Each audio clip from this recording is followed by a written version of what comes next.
जब अंग्रेज हमारे देश में रूल कर रहे थे तब देश की जनता बेहाल थी, लेकिन अंग्रेज माला माल थे। भारत में काम करने वाले अंग्रेज अफसरों को ब्रिटिश सरकार अच्छी खासी सैलरी देती थी। इस सैलरी का लगभग पूरा हिस्सा इंडिया के लोगों से ही आता था। अंग्रेजों को यहाँ लाखों रुपए की सैलरी मिलती थी, इसलिए ब्रिटेन के लोग इंडिया आकर काम करने को तरसते थे। पिछली वीडियो में मैंने बताया था कि अंग्रेज कितना टैक्स लेते थे और कैसे इतने अमीर बने।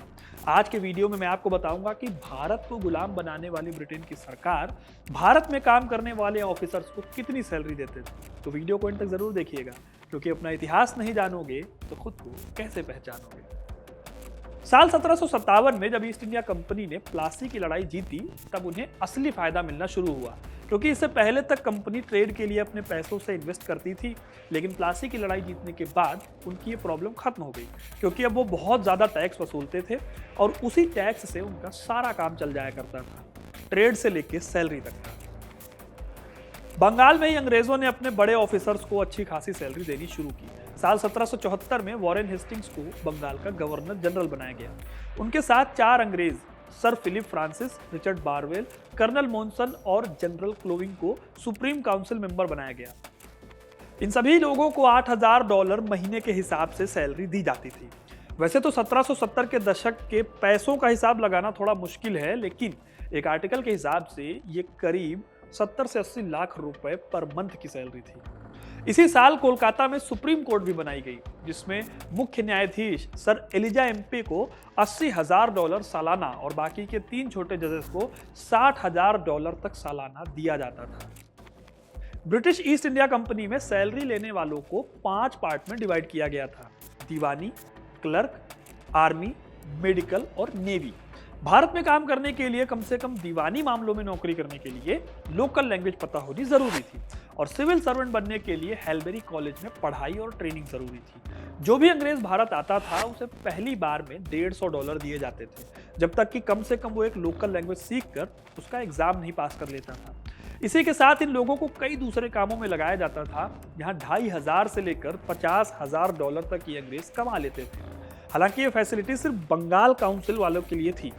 बंगाल काउंसिल से बाहर जो लोग काम करते थे उनको $25,000 से ज्यादा नहीं मिलते थे, और $20,000 से ज्यादा सैलरी वाली नौकरी के लिए 12 साल तक भारत में कंपलसरी रहना था। 15 से 20,000 की सैलरी के लिए आपको 9 साल तक रहना होता था भारत में। अब इतनी ज्यादा सैलरी की वजह से जॉब में काफी कंपटीशन था और करप्शन भी था, खासकर सिविल सर्विसेज की नौकरी में। सिविल सर्विसेज की नौकरी पाने के लिए कई मिलिट्री ऑफिसर्स अपनी रेजिमेंट तक को छोड़ देते थे। वैसे तो सिविल सर्विसेज में सारी सैलरीज का एवरेज लगभग $8,000 के आसपास होता था, लेकिन जो बाकी के इंसेंटिव्स होते थे वो बेहद ज्यादा हुआ करते थे। इस वजह से कोई भी वहां जाने के लिए तरसता था। अब इसी तरह बात करें गवर्नर जनरल की, तो उन्हें सबसे ज्यादा सैलरी मिला करती थी। वॉरेन हेस्टिंग्स जब बंगाल के गवर्नर बने तब उन्हें $8,000 महीना मिलता था, लेकिन जब ईस्ट इंडिया कंपनी के बाद अंग्रेजों के शासन में भारत में गवर्नर जनरल का पद शुरू हुआ तो उन्हें $1,25,000 सालाना मिलने लगा था। कार्ल मार्क्स ने अपने आर्टिकल में बताया था कि सैलरी से कहीं ज्यादा इंसेंटिव्स और दूसरे तरह के अलाउंसेस मिलते थे। इसी तरह चर्च में काम करने वाले बिशप और पादरियों को भी अच्छी खासी सैलरी मिलती थी। कलकत्ता के बिशप को हर साल $25,000 मिलते थे। मद्रास और बंबई के बिशप को इससे आधे या फिर उससे कुछ ज्यादा पैसे मिलते थे। इसके अलावा जो मेडिकल सर्विसेज में काम करते थे उनमें डॉक्टर और सर्जन थे, जिनकी सैलरी $1,500 से $10,000 तक हुआ करती थी। ब्रिटेन के सबसे ज्यादा लोग इंडिया में आर्मी में काम करते थे, और इसमें भी 1857 तक आर्मी ऑफिसर्स करीब 8,000 थे। इसमें वो रेजिमेंट्स भी थी जो राजकुमारों को अपनी सेवा देती थी। इस सेना में जो पैदल सैनिक होते थे उन्हें $1,080 मिलते थे, लेफ्टिनेंट को 1,344, कप्तान को 2,226, मेजर को 3,810 और लेफ्टिनेंट कर्नल को 5,520। सबसे ज्यादा कर्नल को मिलते थे $7,680। इसके अलावा घुड़सवार सेना, तोप खानों में काम करने वाले लोग और इंजीनियर्स की सैलरी इससे थोड़ी ज्यादा होती थी। इन सब में सबसे ज्यादा कमाई होती थी वकीलों की। उस दौर में एक एस्टिमेट के हिसाब से 4 साल में एक वकील $60,000 तक कमा लेता था, जो कि उस दौरान 6 लाख से भी ज्यादा होते थे, और आज के हिसाब से कमाई अरबों में होती थी। इसीलिए ही भारत में एक बड़े पैमाने पर इंडियंस ने भी आगे चल के वकालत करनी शुरू की, क्योंकि ये उस वक्त एक नोबेल प्रोफेशन तो था ही, साथ ही इसमें सोसाइटी में इज्जत और रुतबा भी बढ़ता था।